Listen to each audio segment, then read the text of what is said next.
গদাইপুরে coffee এখন বিশ্ববিখ্যাত। যদি আপনার মনে হয় কফির প্রয়োজন, তাহলে অবশ্যই আসতে পারেন গদাইপুর মকদামপুর ধানখাল এলাকায়। অবশ্যই পেয়ে যাবেন কিন্তু কফি একদম মাঠে। যদি চলে আসেন সরাসরি চাষির কাছ থেকেও পেয়ে যেতে পারেন। আর দুই বেলায় যেহেতু হাট হয় মকদামপুরে কালীতলায়, দুই বেলায় হাট হয়, সকাল এবং বিকেল। আর কফির দাম 50 টাকা থেকে 60 টাকা এরকমই চলছে এখন বাজার। এখন সরাসরি আসতে পারেন গদাইপুর মকদামপুর কালীতলায়। এটা আমি এখন মাঠে রয়েছি, কারণ সবাই জানেন গদাইপুর, বিশেষ করে গদাইপুর মকদামপুর ধানখাল সৈয়দপুর এই এলাকা সবজি চাষে বিখ্যাত।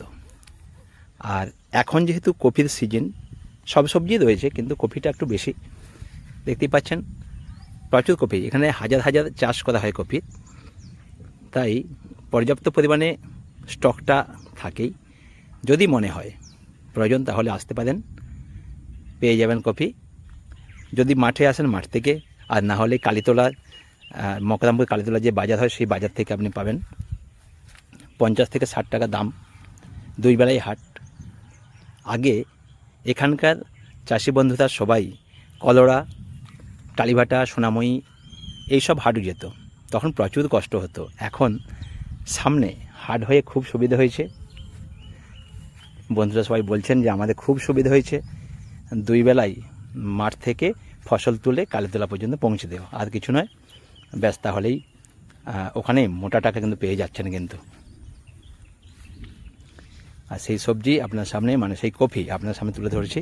আর যেহেতু আমি গদাইপুরে এসেছি, সবাই জানেন গদাইপুর আমি আসি, গদাইপুর ধানখাল মকদামপুর সবাই জানেন, চিকিৎসা সূত্রে আমি আসি। আর এই কফি দেখতেই পাচ্ছেন, কফির সাইজ বিভিন্ন রকমের রয়েছে। এইভাবেই চাষ। ধন্যবাদ সবাইকে, সবাই ভালো থাকুন।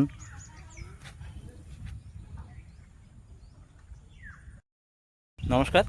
এই মুহূর্তে এখনও কিন্তু গদাইপুরে, সবাই জানেন গদাইপুরে সবজি চাষে বিশ্ববিখ্যাত এখন হয়ে গেছে এখন, কারণ মকদামপুরে হাট হয়, দুই বেলায় হাট হচ্ছে এখন, সকালে এবং বিকেলে। যদি আপনাদের কফির প্রয়োজন হয় অবশ্যই আসতে পারেন, বিভিন্ন রকম সবজি হচ্ছে এখন।